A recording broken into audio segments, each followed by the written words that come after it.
Hello, everyone, and welcome to another backstage interview at the Metals Investor Forum. I am here with Tara Christie of Banyan Gold. Tara, thanks for taking the time. Thank you. Great to see you. So, your project is in Yukon, and we were just chatting before we started this recording about the ways that the AurMac project is sort of not a Yukon project. I mean, it is, obviously, it's physically located there. But there's a bunch of characteristics that are really different that make the project a lot more functional than people might initially assume. So do you want to just revisit what we were talking about there? Well, really, it's the infrastructure we have, which makes it, quite different than other Yukon projects. We drilled to December 20th. We shut down our camp, and the reason we shut down wasn't because it was too cold at that time. It was because everybody wanted a holiday break, and it's a long season.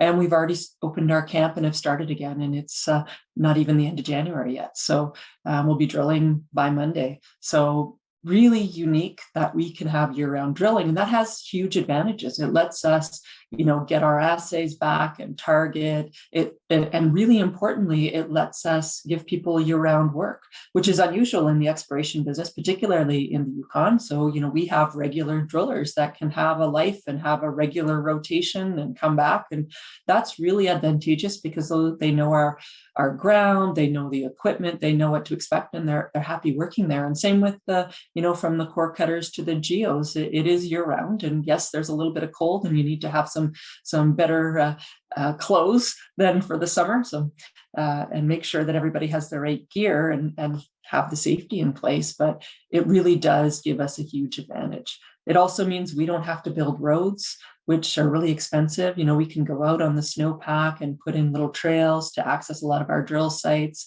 which long-term is less reclamation and less cost. Yeah. So quite a few advantages for us at our project. And then, cell phone service, everybody's cell phone works, which is good and bad. There's lots of distractions on your cell phone. And then hydroelectric power, there's the opportunity for us to get hooked up to the grid, make it a green project with green power. Those are real big advantages. I mean, the things that you just outlined with, for instance, just consistent drillers, that seems maybe unimportant. That may seem unimportant to some listeners, but that stuff really matters, especially in this world where people are fighting for drillers and then they end up getting whoever they could get, and then they're bad drillers, and then you waste money and time. And so that stuff really matters. Okay, but you are also a Yukon project, obviously. You're located in Yukon, and there's advantages to that as well, right? I mean, there's the under-exploration of Yukon is quite significant, and I think it's probably one of the reasons why there's been an ebb and flow in how much major miners are interested in Yukon over the last 15 years. But I would say it's flowing right now.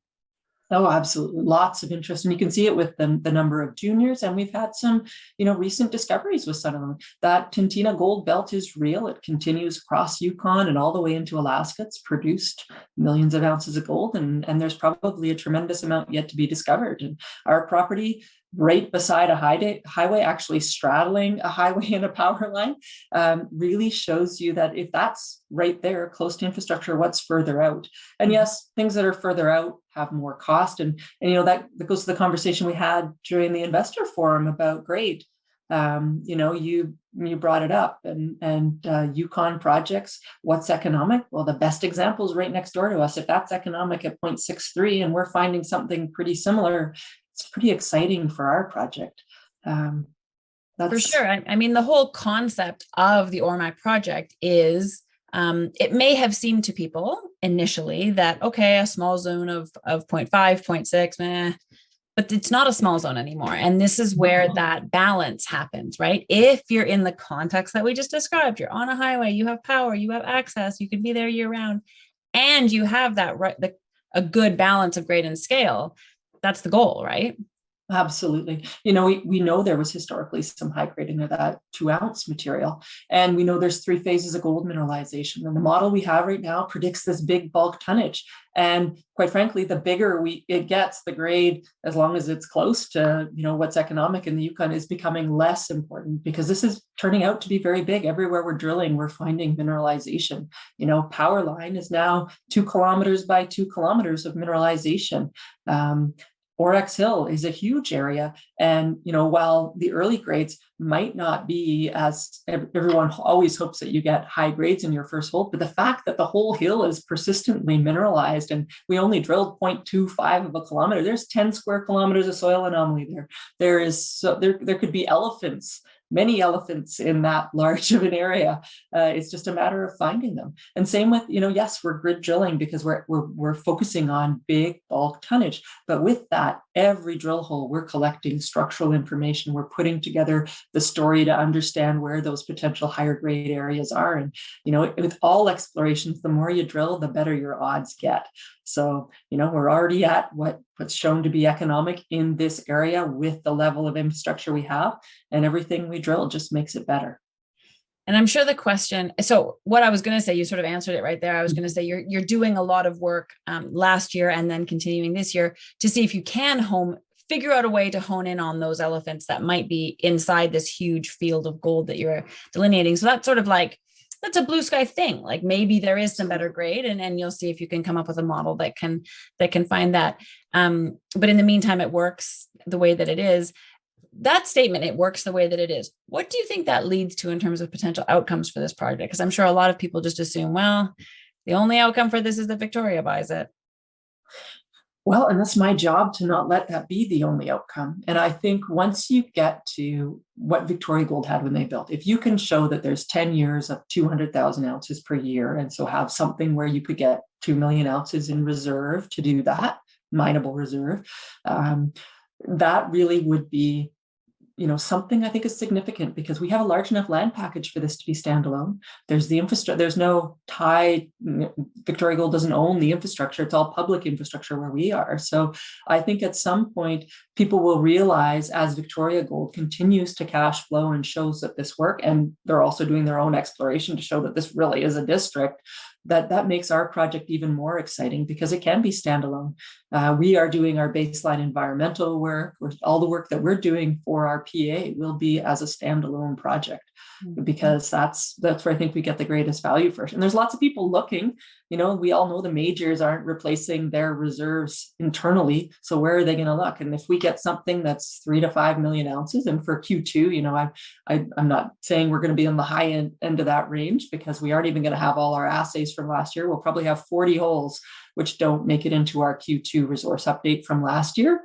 But it's not really going to matter. We're drilling Monday. We're going to have another 140 holes in 2022. So we know we just want another benchmark to show people how fast we've moved this project along and that the ounces are there. And we know that when we do the PA, we'll update the resource again with the additional drilling that we've done and show that, yes, that scale is there. So if that potential's there and the blue sky beyond that's still there, because I don't think we're going to close it off even with another 30,000 meters. That's not enough drilling for us to test all the edges of what we already know.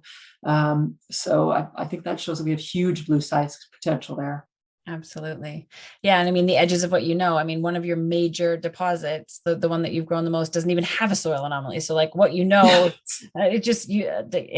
it's amusing to me in some ways that, people think of it as a knock against the project that you're grid drilling. Well, I don't think it's a knock against the project. It's a manifestation of the fact that there's just gold everywhere. So how else should one approach that? Yeah.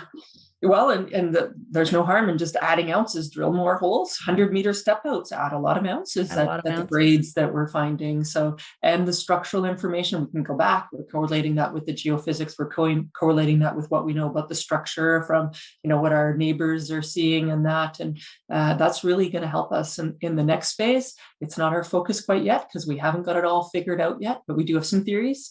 And every bit of drilling we do is helping to contribute to that. Fantastic. Well, there's a lot of drilling to come in 2022. And like you say, a lot more results left over from 2021 to see yet. So I look forward to keeping up with the news and then hearing more about that model as it evolves and then seeing what the resource number comes out at in a few months. Thanks, Gwen. We're really excited about it as well. So we're out there already in the field and boy, there's lots to discover still. So we're one to watch for this year. And thanks for your time. Absolutely.